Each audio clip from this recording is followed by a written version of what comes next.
Hello, everyone, and welcome to another episode of the Eternal X Wolfpack Paranormal Podcast. I am your host, Sean Ellison. Tonight, we have the full roundtable sitting in back for the last discussion of three that we've been talking about. We'll be talking about fake stuff, some equipment, and things we'd like to hopefully see different in the paranormal field in the future. So I'll announce them here one by one. We'll start out with Lady of Victoria Darkwood from Central Mass Paranormal and the Obsidian Hour. Hello, how is everybody doing? I'm doing fine. Susan, how are you tonight? Peachy. Peachy? Ornery? Huh? Ornery? Oh, whatever. Then we have, I'm trying to find here, Laura Wilbur from Raw Side Paranormal. Hello, hello, hello. How you doing tonight, Laura? Oh, I'm doing all right. How are you? I'm hanging in there. All right. Sounds good. Then we have Miss Tammy Christian, the Reiki Master. She is in the house. Hello, Tammy. Hello. And then we got two separate screens here. We have David, James, Sylvia, and Roger from Hiccup. Too much awesome for one screen. Yeah. Then we have Mr. Ed Mueller, core energy worker, sitting in the house tonight. Hello, Ed. One. We have Pam Harris, Bugs Life Before the Mafia, sitting backstage here as well. Hey, everybody. And Hey. Alfredo from Spectre Paranormal is in the house as well. How's everyone doing? Doing fine. We got a lot of comments already here. Let's see who we got in here before we start off the show. If I miss anybody, let me know here. A lot of them saying hi to everybody. I'm just going to flash them up here real quick. Got to try to figure out where we started at because some of the people were in the chat before. So I'd like to thank everybody for stopping in tonight and your support as well. Well, you don't need a magnifying glass tonight. That's why we have two screens. You don't have to have the computer 30 feet away. We've got a lot of people in here tonight. And let's see, I'll try to get everybody flashed up here real quick. Try not to skip anybody. This just seemed like it flooded in here right when we were bringing in the intros. That's really cool. A lot of people are sharing the podcast. That's really awesome. That's good seeing all that support. Yeah, I do appreciate that, everyone. If it wasn't for everybody sharing out, we wouldn't have a show. Yeah. Let's see, I like the picture. All right, let's trying to see if anybody had any questions or something here starting out here real quick. But a lot of people are just saying hi to start out with, and a lot of people that you guys as followers have joined in, the ones that got their pages up here as well.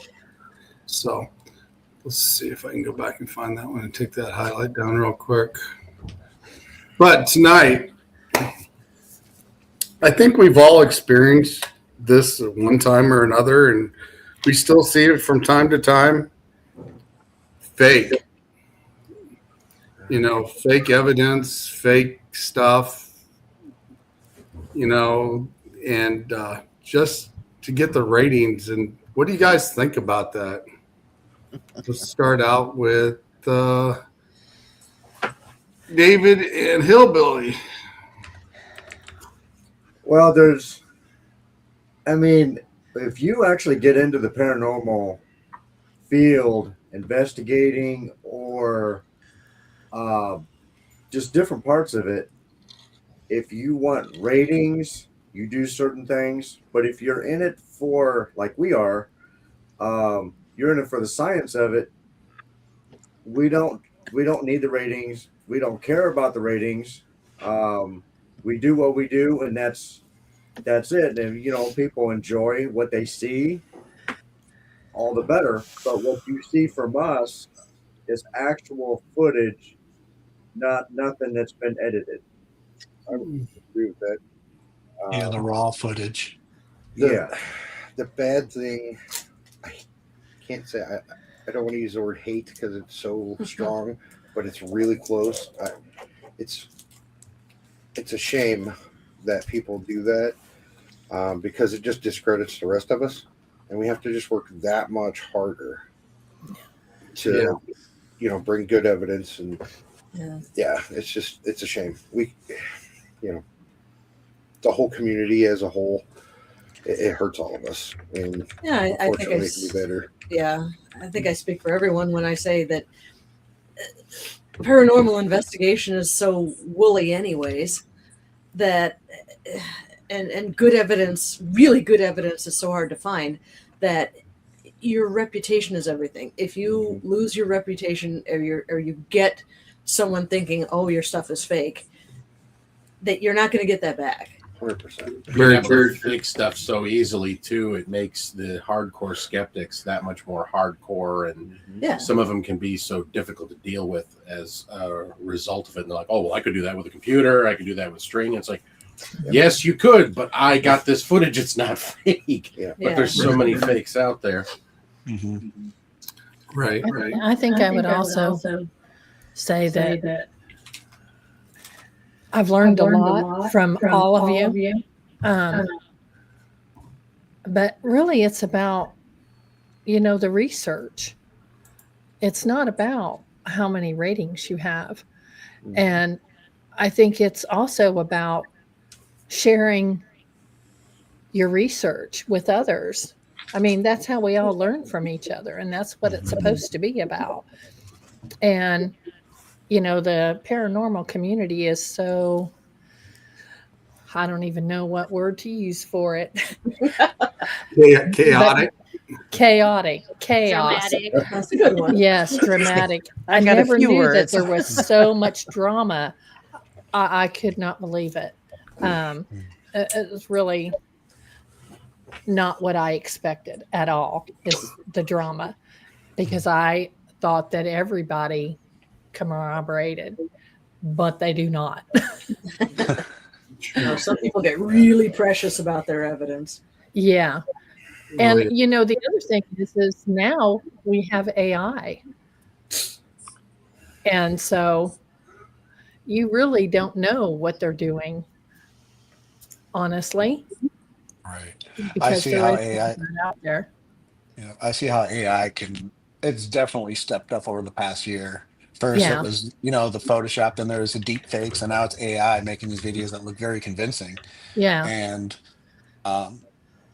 it's cool in a sense how AI is developed so far, but how it's being utilized in the field, or in any type of field rather, it's still uncharted waters. And I can see the positive things on how AI can assist in finding possible anomalies that we can't track with our own naked eyes. But as far as like using AI or any type of method to pad your numbers or to manipulate the results, that's not science. That is not science. It isn't. So it isn't at all. And I talked to someone last week who was using AI to see what they could get with one of their, I think it was necrophonics, and how sometimes the AI would confirm that necrophonics was a machine, or the other way around, necrophonics noticing AI.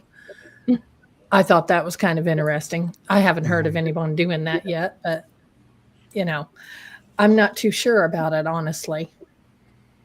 I think it takes a little bit of a fun out of it too, of actually trying to look into it yourself and put the pieces of the puzzle together.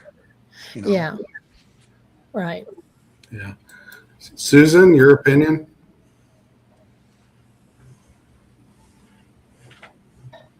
Sorry about that. I seriously think that a lot of people want to get views and get popular in YouTube. in order to, like get up there, be like one of like the high wings, mind you. So I do see, I mean, you see it all the time. It's like videos that have like doors opening or like, funny things happening. I seriously think that it's because they want to get way up there in YouTube. So it's very hard to determine who's legit and who's not, to be honest. Yeah. True. I would agree with that. Laura? Oh, well, I think it's our responsibility as investigators and debunkers is to learn how AI works so that we can decipher what is real and what isn't. You can pick it up if you know what you're looking for, but that's the same thing with any kind of editing tool, with masking and all of that stuff. We learned how to pick out those things and determine whether data or evidence has been, manipulated. So I think that's even though AI is great, and if you're using it for entertainment purposes, then fantastic, go at it. But in this field, it goes against us, because then the entertainment channels are going to use it to hire their numbers, fake experiences, and we're battling this already, and now it's going to make it twice as hard. Well, I definitely agree with that as well. Tammy?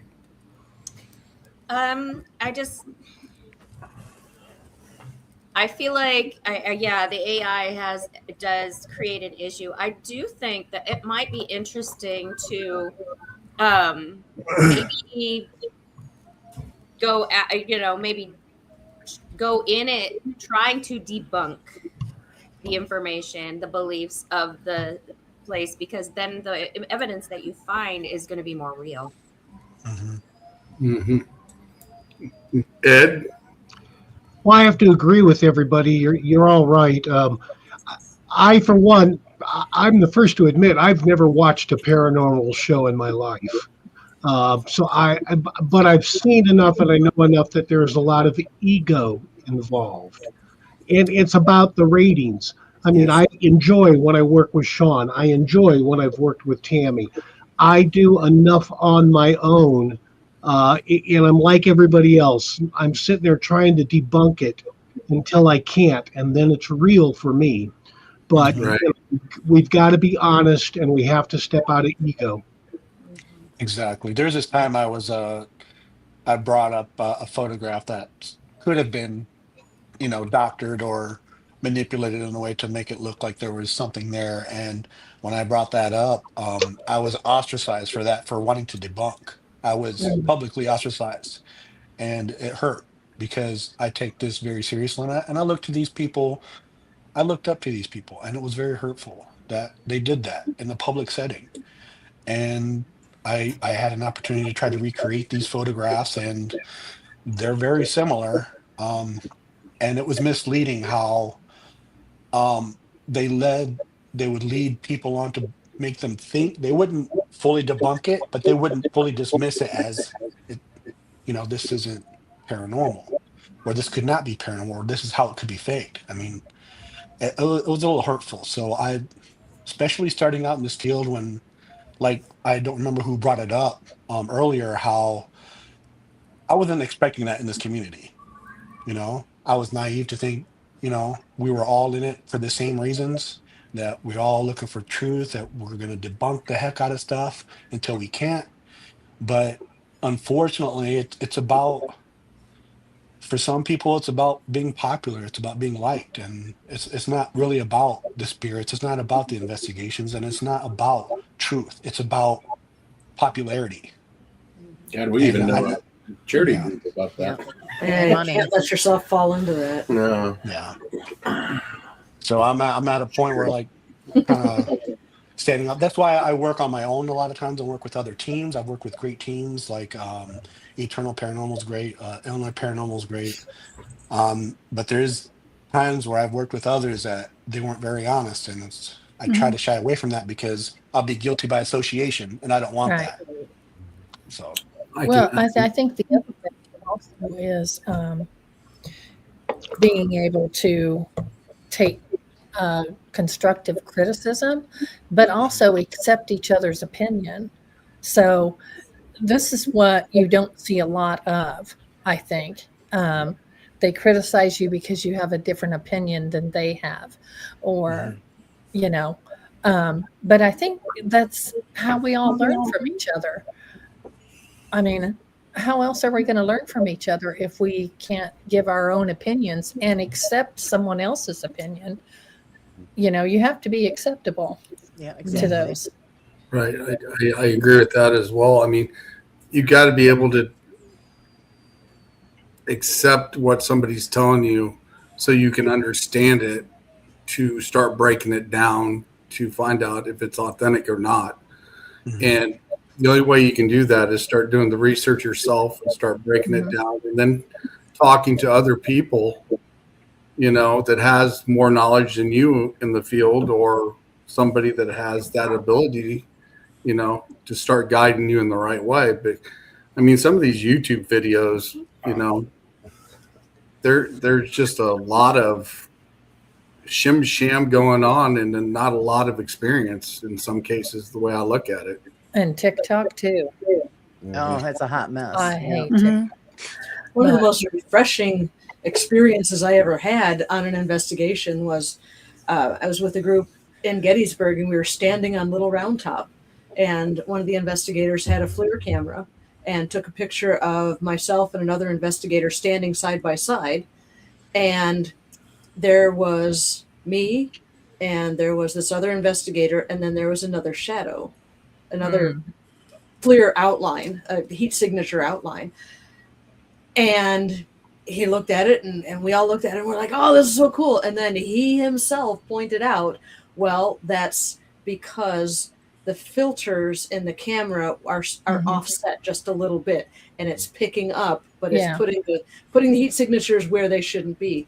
And I thought that it was a beautiful, beautiful picture. But he himself said, this is how it, I know it looks cool, but this is how what's actually going on. So I thought that was really refreshing. Yeah, if you're not questioning something, then you're not really doing the research. You know, I mean, I had an investigator. We got in just about a fist fight over a piece of evidence. She kept insisting it was an EVP, and I kept saying, no, it sounds to me like somebody going like that with their hands. And no, it's an EVP. It's Yeah, Bill Walter was saying he likes then when Bill built a doorway for me, a fog doorway, and we were doing an investigation on what we seen come through the fog. And that night we definitely learned some different aspects of things and what could be and what couldn't be. And that night was very interesting on what we seen. And Bill's just like us. He wants to know the facts, not some of the fake stuff. So, and Bill does a great job down there at Broadhead Manor. If you guys haven't had a chance to go down to Broadhead to investigate, definitely go down to Broadhead Manor where Bill's at. What's a fog door? I'm not familiar with that one.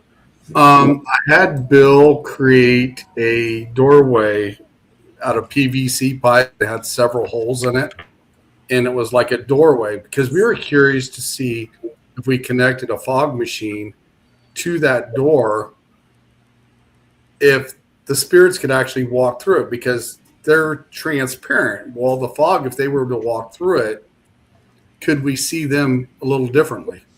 Neat. That's the way me and him set that up. But with fog. Yeah. Really. So that's the way Bill set it up for me. And we did some experiment that night, and we actually seen some very interesting things come through that fog the way it was, because it was like some images that we've seen that you might not just catch with the human eye, but the fog lets you see it. Yeah, that's a really cool. The first time I seen you use the fog was that's a really good idea. That'd be probably a couple years ago. Yeah, and you had a grid light in the fog. I thought that was really cool too. Yeah. I mean, different ideas are, you know, awesome. You couldn't use both. Yeah, that's really cool how it's modernized. I know back before all this technology and all this experimentation as far as seeking the paranormal, in olden times they would use smoke as ways Yeah. to see if there's spirits as well. I know my ancestors have done that, of Hispanic descent, the Brujas, and they would use that to see if they could communicate with spirits and see if there's any movement. That fog door is a really great idea. That just my Yeah. mind is blue because I can picture using a laser grid or using thermal cameras along with that. That's a great idea, Yeah. Sean. I'm Well, excited. It was so Yeah. cool. Well, Yeah, it's really originally cool. originally where I seen it is Bill has a hallway down there in Broadhead Manor that has a fog machine, and that's how he laces the whole hallway with the fog. And then he's got a laser grid through it too. But then I seen the Eternal Paranormal with Derek and Alicia. They use the fog machine just by itself as well. Yeah. So then I got a hold of Bill that the week before I came down there to Broadhead and said, what would happen if we made a door? And he made the door for me out of PVC pipe. And then we did the experiment. It turned out really cool. That's I really think cool. that would work really well because then the spirits would have a place to focus on. Instead of just wandering aimlessly down the hallway, you could say, head for the door, walk through the door, and we'll be able to see you better. Bill did a really good job when he put that together because what we found was very interesting that night. Yeah. My again, question I is, think because the- I've never seen anybody use. I'm sorry, Pam. Yeah, Never that's okay. anybody use a fog door. So, what kind of data did you collect off of that experiment? We went live that night and we were actually seeing, like I said, images of spirits coming through the door, and you can see them just kind of lingering. You can see the outskirts of them as well, but we get a little bit of response here and there too as well. Were you We also- filming it or? Yeah, we were filming it that night. We also had the REM pod out as well, and we were getting the REM pod to light up as well from it. Nice. And the Now- other thing is with the fog machine, it's not going to interact with other equipment. Yeah. Ooh, good point. Like other equipments interact with each other and cause things. Yeah, but isn't the temperature an issue? Like, does the fog machine like relate like cold temperatures, or no? Depending on the solution you're using, whether you're using dry ice or you're using a chemical-based solution, dry ice, it's going to be cold, and dry ice is actually, it's not going to lift in the air. It's actually going to stay towards the ground. Your natural mix solution, because I deal with them with the bands, and we also do it for a lot of events for haunted houses and stuff. Just depends on what solution you use, depending on what you want it to do. But the dry ice, it's actually cold. The As other far as solution temperature- is cold. Yeah, my concern is, well, what about pareidolia though? Well, The there's temperature- always that. I mean, As far as the temperature goes, you can get base readings before and after, so you have a baseline of the temperatures. But as far as pareidolia, that's another good question. If there's like Yeah. a brief breeze that goes by it, we don't know what would cause that unless it's properly documented and analyzed. yeah. And I think that's possible with anything that you're doing. Yeah. Also. And that was an experiment that me and him did that night. And you might be able to still find that video clip on YouTube under the Eternal X Wolf Pack Paranormal, because we did go live that night as well. I think some of the sound footage we didn't get because we were having issues with sound that night, but you could see all the stuff that we seen live when we were doing it, and it was interesting. Well, the other thing is I always say, spirit does travel, and you never know when it's going to travel. So what a great thing to set up and wait and see if you do get something. I mean, it's a great experiment. I thought it was so awesome to watch. That sounds like a really great experiment. Yeah. What about depending less on technology and more on your own intuition? Yeah. I don't use much, if any, electronics. I go into a shamanic trance. I'm able to see apparitions. I'm able to see energy orbs. And I know everyone on this panel tonight has those same capabilities. So why not trust yourself a little more? Right. I agree. For Exactly. replication purposes. If I Yeah. catch it on film, I can show it to somebody else Mhm. versus And I guess I don't share with other people, so Yeah. I can understand where you're coming from.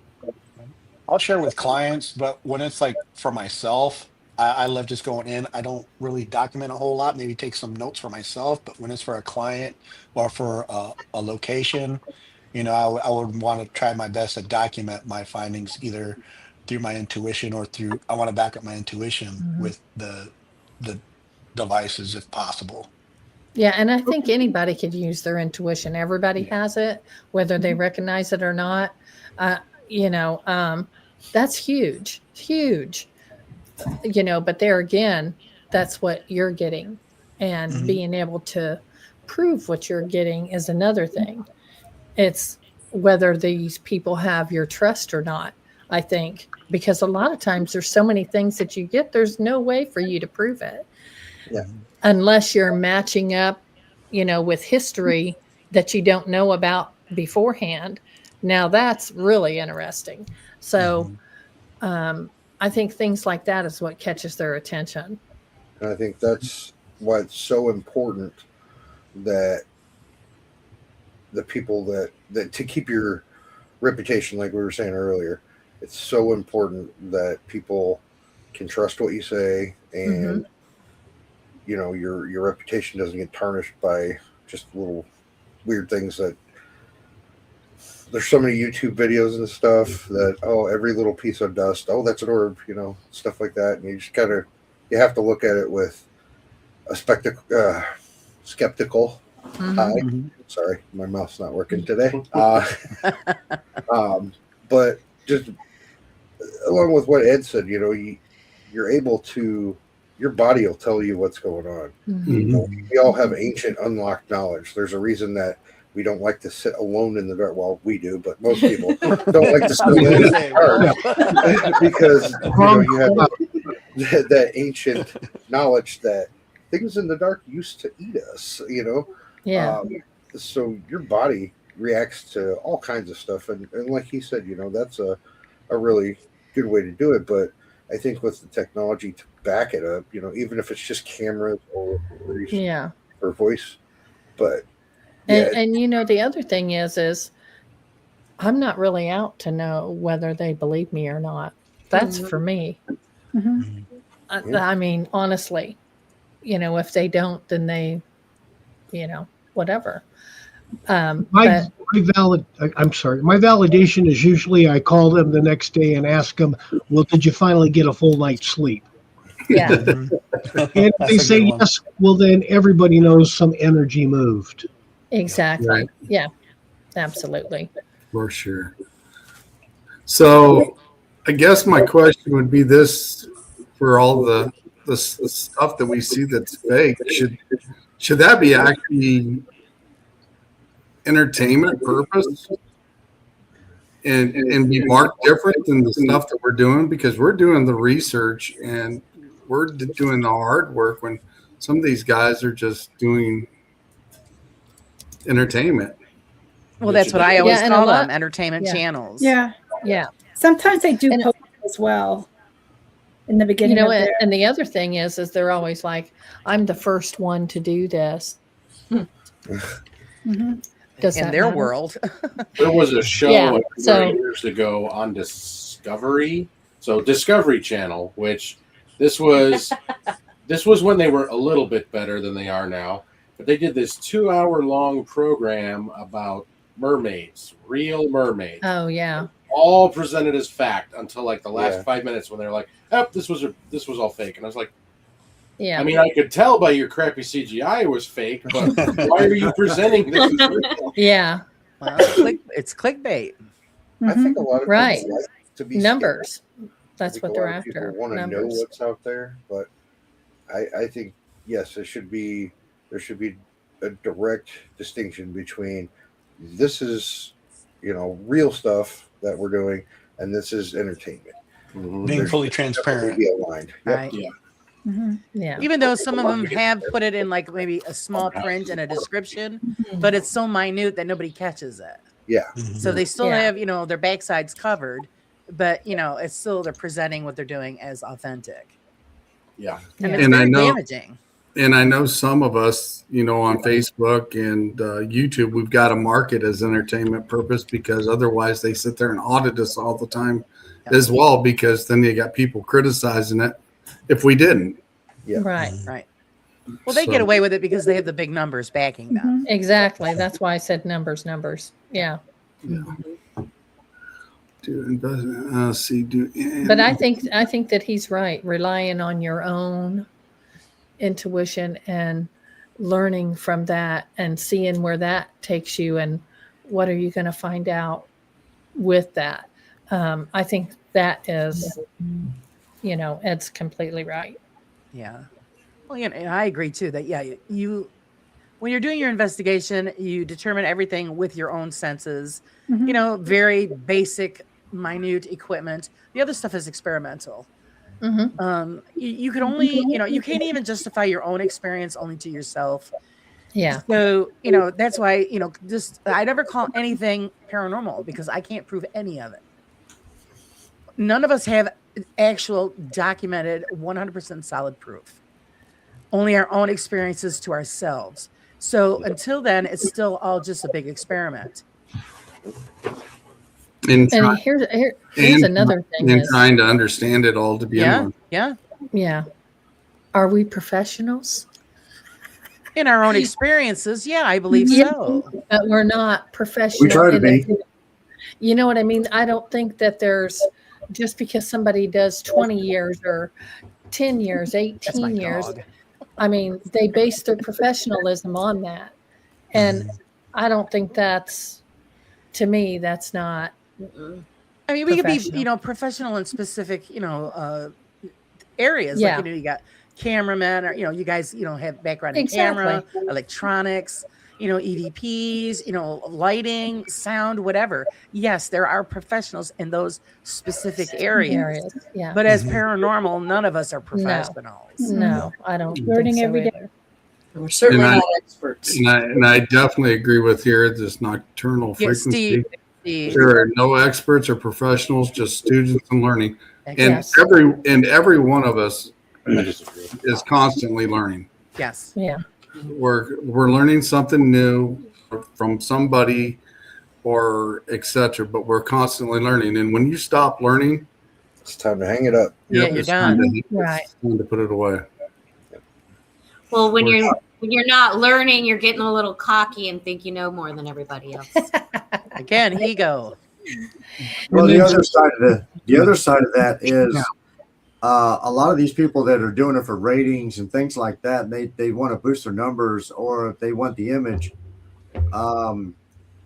And a lot of us, I know, we'll pay good money to go into a facility that is actually known to have paranormal activity. A lot of times that, that's how they build their revenue to keep that place going. Right. Not a lot, but there's also the thing that hurts us is there's some of these people that want to doctor up their videos and things like that. That doesn't just hurt them. That hurts the facility as well. Oh, yeah. Yeah. So they're doing it at the facility. Yeah, because then you think that, it's the owners of the house or Sometimes the building. Not like a haunted house. Not saying that it doesn't happen sometimes, but then that definitely hurts their reputation as well. Right. So, guys, we have a question up here real quick, and I know I missed one earlier that they asked how each one of us got into the paranormal field. I may come back to that before the end of the show here real quick, but one right here is, what is the most reliable piece of equipment that you use? For me, it's myself. Same for I me. was going to say the same thing. Myself. That's your own Maybe My own intuition. If For you're myself, talking actual equipment, I'd say, basic camera, basic audio recording, a pen and a notebook, so you can say, well, I experienced this. It was at this time. I know the people who were with me were here, and that way you document. See, I love it that you said you document it. A lot of these people today don't do that. They go, well, we have video or we have audio. No, you need to write it down. You have to, register. You've got to record that data on paper so that when you go back to that spot again, you can compare your notes. Exactly. And I know our team, we always put a digital recorder with any camera equipment. That way, if something happens and we pick something up, a lot of times it'll pick up on both. And you're like, okay, does that give more credibility to what we experienced? Or just one will pick it up and it's like, that might have been something else. But, again, it's documentation. Yep. Bill Walter says right here, we are not out for profit. We are doing it for restoration. And he does. I mean, and I understand the places like Bill's place in Broadhead Manor, when, they've got events there, they do it and they help to restore the building back to where it is. But then you've got other people that just don't do it that way. You still go there. They've never done anything, and it's still the same situation it was in when you first seen it a long time ago, and nobody's restored it at all. But for people like Bill, they put in that hard work and help to restore the building to where it is, and that's what's really good with Bill and his Broadhead Manor. They do it to restore the building, and you got to respect that, because he gives us a place that we could actually go and investigate, and there is a lot of activity there. And now, so you don't mind spending just a little bit to go and investigate a place. Yeah. But nowadays, it's all about the profit. When they're charging thousands of dollars. Oh, yeah. And you only get a couple of hours, and then most places want to review your footage, and then you can't. There's certain restrictions. This is ridiculous. Or there's 17 other people. Exactly, the contamination is outrageous. Yeah. That was and that brings up another point too. I think there are some people that think that we make money when we do this stuff. Yeah, I know. This is an expensive hobby. Yes. Yes, it Yeah. is. Yeah. And then there again, you have people that are like, we're going to be on this show. We can't tell you everything. But, they picked us out of everybody, and then they end up giving you something they got the investigation before.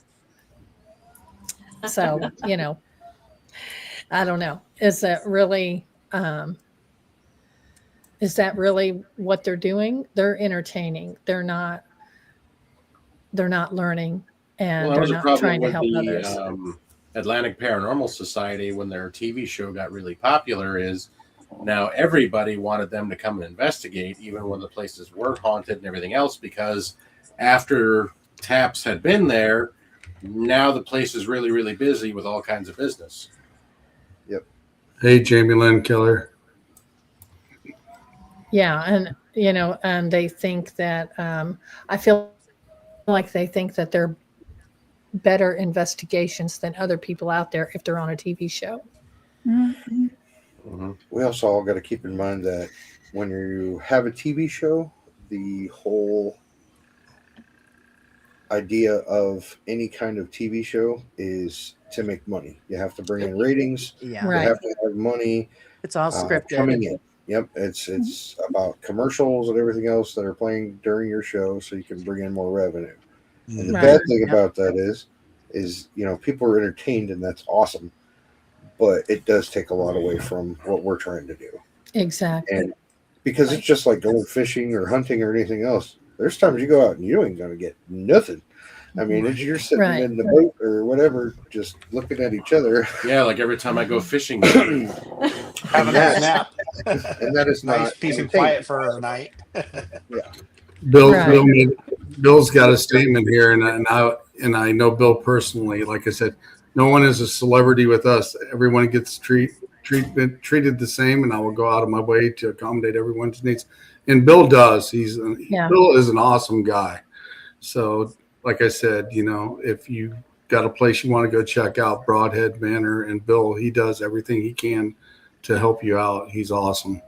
Bill, I'd really love to check it out. From what I hear from everyone about Broadhead, it's a place to go to. I've never been. I can't wait to go. I'd love to go. Me too. I've never been. What about some of the places we go to that they actually set up props to scare Yeah. you a little bit. Yeah. I mean, I was at Edinburgh Manor about 5 years ago, and there was a room with a coffin in it. And that scared the bejesus out of me. Nothing else mattered, but you turn around the corner. My God, there's a coffin. Yeah, Yeah. I know Then that you have a place that's there. used for actual haunted houses, a haunted house attraction, and they leave the props up and everything. Right. Yep. Blood Moon Manor, the Pollock Hospital, when that was still open for investigation. Nothing like bumping into a mannequin in the dark.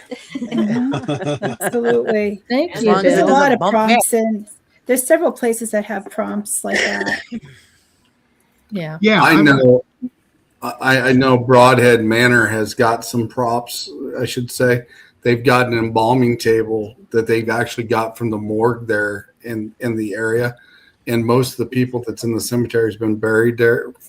Use that embalming table. Oh. And I actually laid on that embalming table, and it actually felt like somebody was holding my head Felt it. and holding my feet. And then the REM pods was actually going off between my legs when we were just sitting there. So, you know, he does got things that come from other locations that are cool to actually do an investigation with at Broadhead Manor as well. Yeah. Put that on the list. I think that's a little bit different than having a haunted location where they go through and walk through for Halloween and then they do investigations there. That where they make things move is what I'm talking about. Yeah. Yeah. Right. Oh, yeah. Everything's I staged. have a colleague of mine that I promised I wouldn't give their names or the location that they went to. It's nowhere near the Midwest. It's actually further south where they went to, and it's a venue that's popular. And they found that the new owners of this location were actually rigging things to make things look haunted when they weren't. Yep. And when they called them on that, they were threatened to be sued if they said anything because they signed an NDA when they signed up for the investigation. So they weren't allowed to say anything. Right. So Yeah. I don't think I'm divulging anything I'm not supposed to, but that does happen at some venues Yeah. It happens as a well. lot Not of just them. investigators, but Yep. there's venues that do that as well, which Yes. is unethical and very inappropriate. And I feel bad not just for the investigators, but the spirits that possibly do linger there that aren't being heard. Yeah. So, Yeah, most definitely. Good point. And like it's come up before. I mean, I've been to locations before and not had a thing happen. Yeah. That's everybody. That's that's a given. So that's everybody. Like when you see all of the entertainment channels, every time they go to a place, oh, it's all kinds of activity. That's not true. No. You could go to a place 10, 20 times and have absolutely nothing, and then the 21st time you go, you might get a little something. I mean, it's just part of the game. I've gone to places that I've had an experience there, and then the next time I go, it's deader than a doornail. Exactly. Yeah. here's been times where most times I'd walk in and I'd feel so much energy walking into a certain room or in a location, and I don't get anything. I don't get any evidence. I feel the energy, I feel the presence, I feel like I'm being watched, but I don't get any activity, which is, just as interesting, not as active, but still interesting just to have that initial feeling of knowing that a presence is there, but you can't document it for some reason. Yeah, Right. My house does that a lot of And times. Somebody's here, but yeah, we're cool. It's my day So- off, man. Yeah.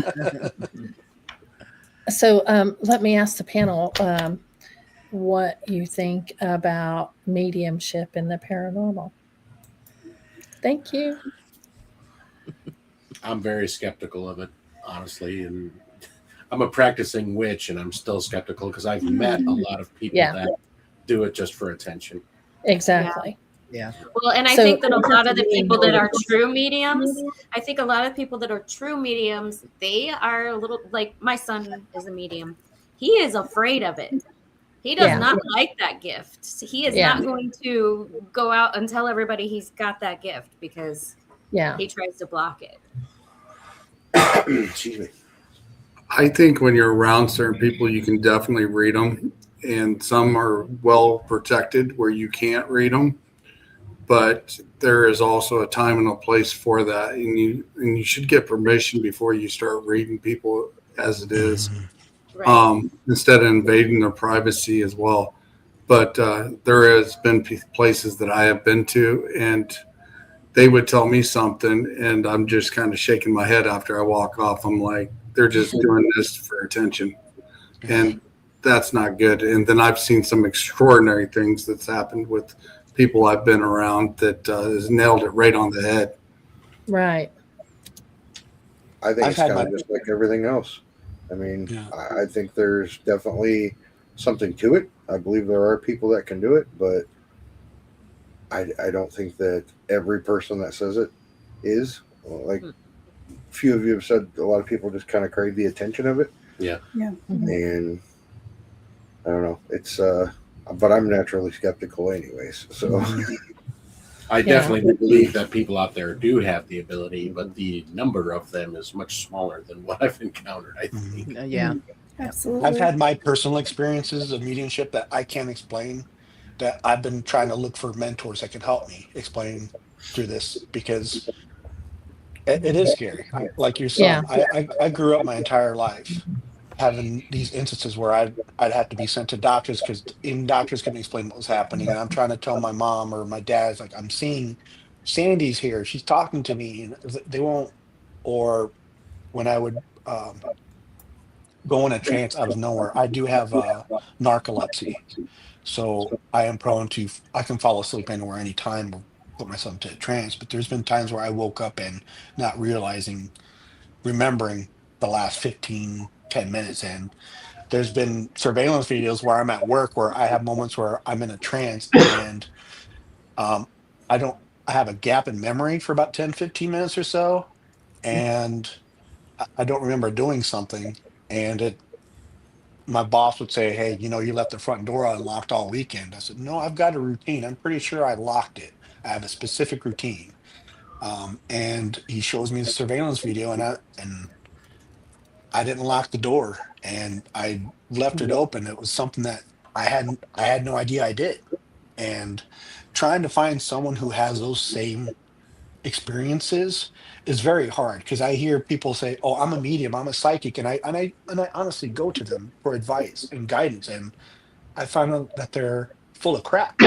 Yeah. They They're do the grifters. hot cold routine. Exactly. They do the hot cold routine, and they're not medium, they're manipulators. They know how to read people. They just don't know how to do, they claim to do this, but they're not. Well, it goes back to the cold or hot readers. Yeah. I mean, there's a lot of them out there, you know?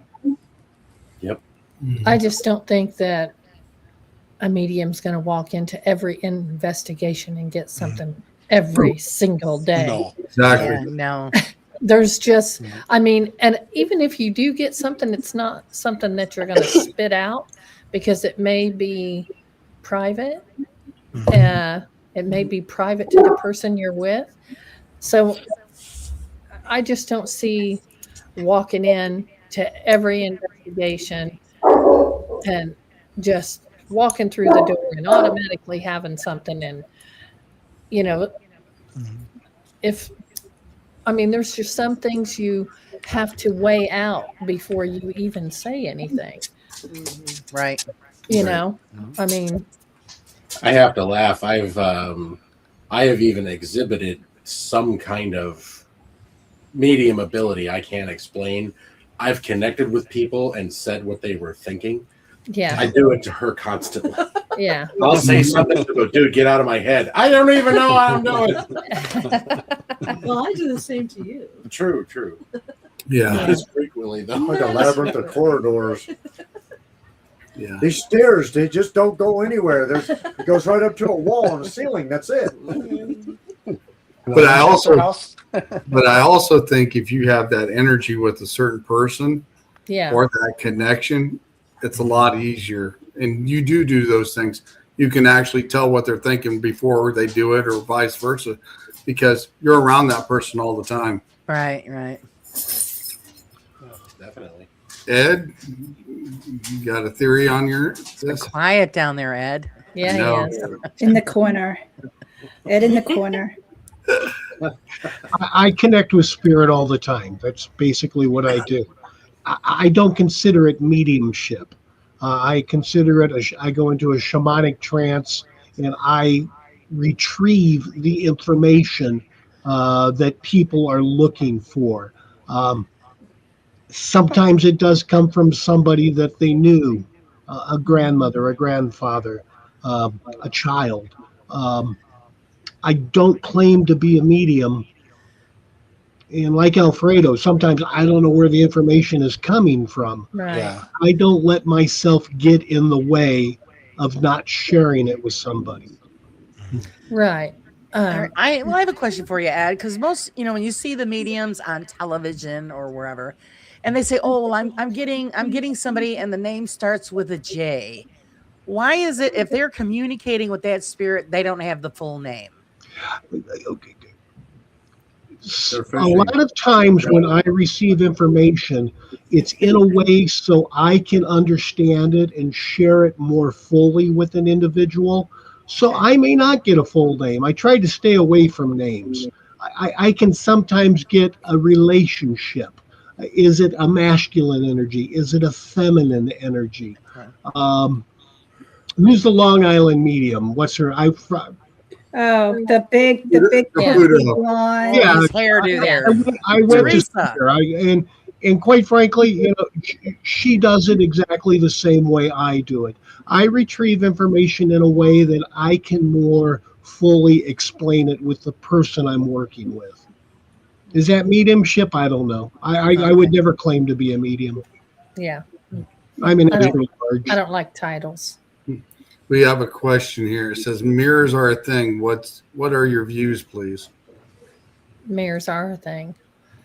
I've seen them. Mirror. They look right I'm back off at my you. head on one. I avoid them. Sometimes I look good, sometimes I don't. I scare myself every time I look in the mirror. Yeah. I go, oh, it's just me. Yeah. Well, to add to that question, have you guys seen a difference in a black mirror compared to a regular mirror for scrying? I mean, Oh yeah, huge difference. most Yeah. definitely. Yeah. So That's a mirrors, big depending on what they are and what you're doing, is Yes, they I can believe be that as well. portals. Yeah, I very believe much that as so. well. I agree with that statement. Sean knows. Sean and I have been collaborating a little bit on something together of an artifact I came across, and yeah, definitely mirrors can be portals. Yes. I Yeah. agree with that. I've even experienced that in some investigations, and me and Ed and Tammy have been around those as well on the same investigations as well. Yeah. So I mean, I will go so far. I've seen a few instances where the mirrors are on opposite sides of the wall, but they're facing each other, and that just kind of unnerves me a little. And I always ask the people to take one of them down. Yeah. yeah, yeah. But yeah, mirrors are to be taken serious. Yeah. Mhm. I agree with that. They're I not meant to completely agree face with each that. other. Okay, guys, we're climbing up at the top of the hour, and I've got one major question for everybody. Uh-oh. We've got a lot of drama that's in the paranormal field and stuff, and etc. And I think every one of us on here, we don't like to deal with that drama and all the BS. Oh, this Yeah. may be a long one, Sean. But what would you actually like to see changed in the paranormal field if you could actually have it changed? Make it a long one, Victoria. That is a great I'll make it question. a long one. Good. Well, I'll go first. I honestly feel that, we just need to support each other. It's no matter if you're a big channel, small channel, we're here for the same reason. We love what we love to do and to create content and share to our viewers. Just put aside how many views, how many clicks you get, and just be one large community and support each other. Mhm. Laura? Yeah, I agree with her. Support is very important. But I also think sharing data with everybody so that we can work together as a community to learn from that data and make changes so that this field progresses. Because I mean, we've all have years and years in this field, and it's still the same thing over and over again. I would like to see us develop new ways of finding information and then just share it as a community. Pick up two. Me? Um, Oh, sorry. well, I do believe in sharing all the information and things like that. And don't be afraid to reach out to a fellow investigator and pick a day and just go and just see what you can find. Sometimes it don't have to be nothing extravagant. You don't even have to spend any money. Go find a cemetery. Go find a field or something viaduct or old. One thing I found was old creek beds. Sometimes you'll find all kinds of stuff, and sometimes if you take a metal detector out there and go down through the creek bed that's real shallow, sometimes you find things and you can work off that. Hiccup one. I'll build on what Victoria said. Is I'd like to see more ghost hunting teams put aside their damn egos. Hands on one thing at a time. Stop being so damn precious about things. Yeah, I mean, I've dealt with some great people in the paranormal community, and I've dealt with some people that are just, and we're all doing this for the same reason. Calm down. Can I interject? Go ahead. Yeah. The one thing I was going to say was exactly what James was just saying, but if I could change one thing, I would probably want everyone that actually investigates, and it's fun to do the entertainment stuff too for people to do it, but the actual investigators, I would say I wish that everybody could open their mind a little more and sharing the stuff between each other, get people's opinions and not take them so much to heart, like, oh, they're just saying that because they didn't get it or they're trying to hurt my feelings or whatever. Just be open with each other. I think that would help us a lot. Well, that or skeptics stop being such hard asses. Well, open their minds a little bit. Yeah, the hardcore skeptics. And I agree with Bill too. And everybody needs to respect one another as well. Yep. Yeah. Exactly. Respect is the main thing, Oh yeah, most definitely. Tammy? Yeah, I think, pretty much what I have to say is the same. We're not competing against each other. And if you feel like you're being competitive against another team, then you need to look inward and find out why that is. Most definitely. Ed? Since I mainly work with individuals, I want to bring them along in a respectful way so they don't get overwhelmed. I will go ad nauseum explaining what I'm doing, what I'm seeing, to put my clients at ease. And I would also suggest that for every paranormal group, when you have new members, realize that this can be overwhelming and can, really set them off. So we have to be considerate and we have to be mentors to the people who are just starting to get into this. Yep. Wonderful. Yeah. Pam? I would say the same thing that y'all have said, and be acceptable to what someone else, when they give their opinion, be acceptable because you want your opinion to be acceptable. And yes, we're not in a competition. We're here to help each other. And that's what it's about. How are we going to learn if we don't share? Mm-hmm. Yep. Alfredo? Asked was, what would I like to see change in the paranormal field to help improve it? I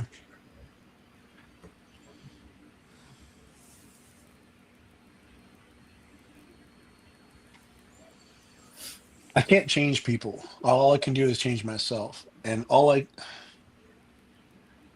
I guess all I can say as far as that is if we consider to be paranormal investigators or intuitive, we um, whatever category we put ourselves in, being honest, integrity, open skepticism, and acceptance of one another, trying to help uplift each other, not try to put each other down because you see someone who has a bit more skill coming out of the gates than some, or just be more accepting because we can grow so much more and learn so much more if we would just get along and keep the goals in mind of we're here for spirits and we're here for knowledge and what's after this life. So that's all I can say. There's nothing I would really change except for keeping tabs on myself and make sure I hold myself accountable and others hold myself accountable as well.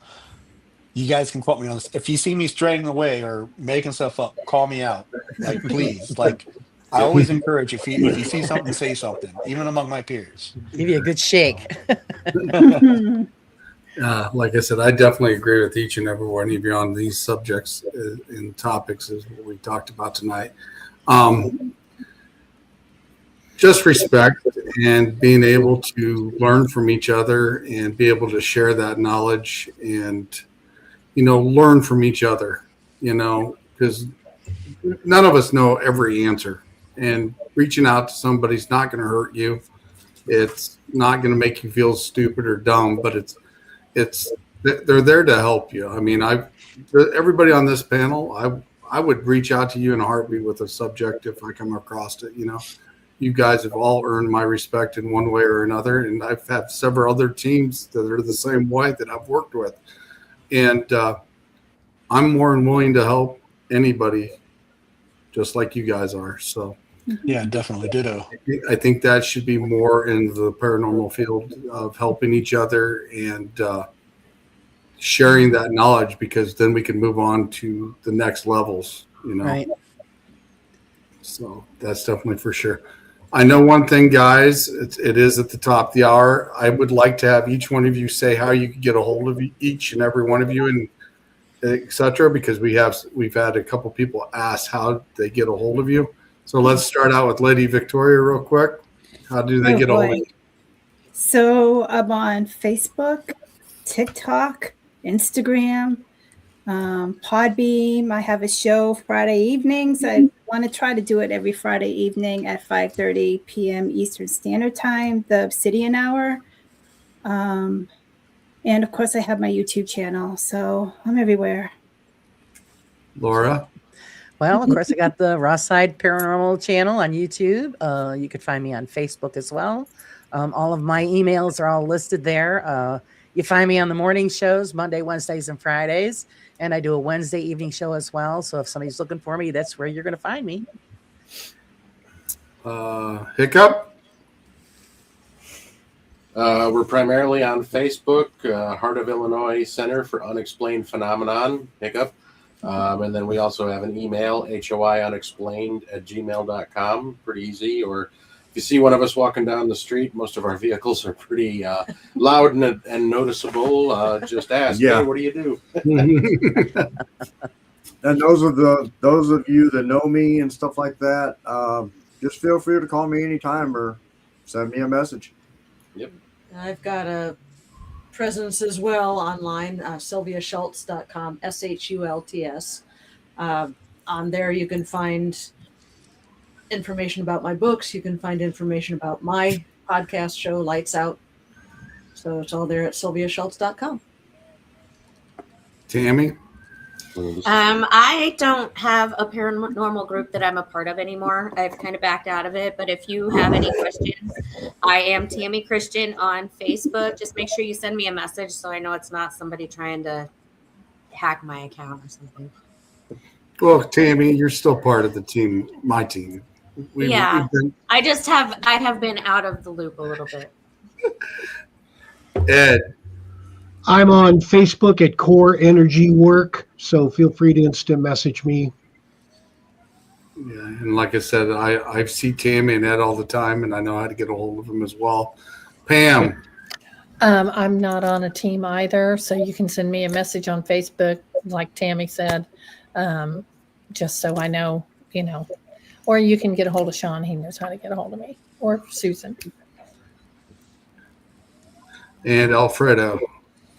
You can get a hold of me through Spectre Investigates on Facebook and YouTube, TikTok, all that stuff. I'm not very active. I'm not one of those people that post a bunch of stuff every week. So only stuff that I actually do. But or you can get a hold of me directly, Alfredo Mancia through Facebook Messenger. I respond rather quickly. Also, if you need to get a hold of me for any investigative purposes at all, I collaborate with a lot of other teams. You can get a hold of me at Spectre_investigates at iCloud.com. It's awesome. And like I said, I'm friends with each and every one of these on here. And if you can't get a hold of them, I can definitely get you connected to them as well. So, but I do like to thank each and every one of you tonight for being on the panel and discussing what we did. I thought we had a great conversation, and I appreciate each and every one of you. Well, thank you.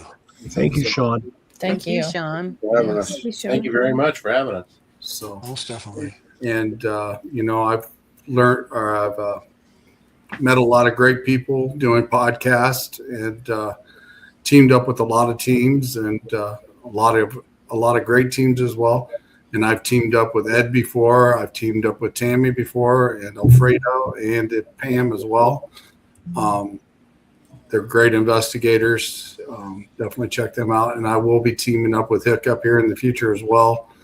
Absolutely. So, and they will also be the first show of season 4 when we started in February. So if you want to learn more about Hiccup and their team, check out the first show of season 4 starting in February here on the Eternal X Wolf Pack Paranormal. But like I said, guys, thank you for everybody for coming in tonight and participating. And next week is going to be an open chat. If anybody would like to come in and talk about their experiences, send me a text message here in the chat area. And who knows, I might bring you right into the show and we'll just have a little conversation as well. But everybody, have a great weekend and a happy new year. And I hope you had a great Christmas as well. We're out of here. Thank you. Bye. Bye. Everyone. Bye, everybody. Bye, everybody.